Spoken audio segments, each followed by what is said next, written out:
कश्मीर की खूबसूरत वादियों में आतंकवादी आते और वहां पर जो सैलानी, वहां पर जो पर्यटक होते हैं, उनसे हैं कि अजान दो, और अजान जब नहीं दे पाते हैं तो उन्हें गोली मार दी जाती है।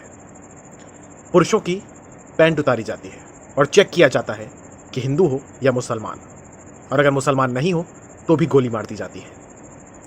यह उस देश में हुआ है जहां 100 करोड़ से ज्यादा हिंदू रहते हैं। यह उस देश में हुआ है जहां हिंदू, राजपूत, ब्राह्मण, श्रीवास्तव, दलित, आदिवासी, ना जाने कितनी जातियों में बटा हुआ है। लेकिन जब आतंकवादी आते हैं तो फिर वो ये नहीं पूछते कि कौन जात हो, अगर ये जात हो तो हम तुम्हारा नहीं मानेंगे, ऐसा नहीं बोलते। वो सिर्फ ये देखते हैं कि हिंदू हो तो तुम्हें कर देंगे। ये भड़काऊ बात नहीं कह रहा हूं मैं, ये सत्य कह रहा हूं। जम्मू कश्मीर में अनंतनाग जिले की एक घटना है। पहलगाम अनंतनाग में आता है और यहीं पर बाबा बर्फानी का दरबार भी है। अमरनाथ की पवित्र यात्रा भी यहीं से शुरू होती है। ये उन प्रमुख मार्गों में से एक है और यहां पर आतंकवादी हमला करने का संकेत क्या है, अगर ये अभी भी कोई नहीं समझ पा रहा तो वो मेरी नजरों में गधा है।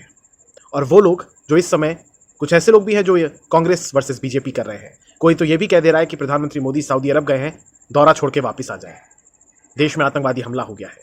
कोई पता नहीं क्या कुछ कह रहा है। कोई कह रहा है कि सिर्फ केंद्र सरकार ही जिम्मेदार है, पर्यटकों को नहीं भेजना चाहिए था। ऐसी मूर्खतापूर्ण और तर्क रहित, कुतर्कों वाली बातों पर ध्यान नहीं दूंगा मैं, क्योंकि अगर ऐसा कदम कोई उठाया जाता कि जम्मू कश्मीर में पर्यटक ही तब तक ना भेजे जाए जब तक वहां पे संपूर्ण सुरक्षा नहीं हो जाती, तो फिर जम्मू कश्मीर में वो दिन कभी नहीं आता।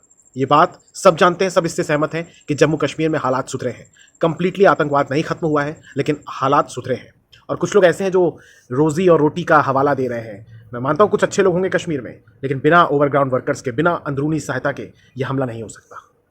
तो देशद्रोही कश्मीरियों को भी, कश्मीरी मुसलमानों को भी पकड़ के काट देना चाहिए, जिन्होंने 27 से 28 लोगों की जान ले ली। आप लड़ते रहिए, जातियों में बंटते रहिए, वो धर्म देख के आपको गोली मार देगा। ये धर्म युद्ध है, जिहाद है ये, जो वो नॉन मुस्लिम्स के खिलाफ करते हैं।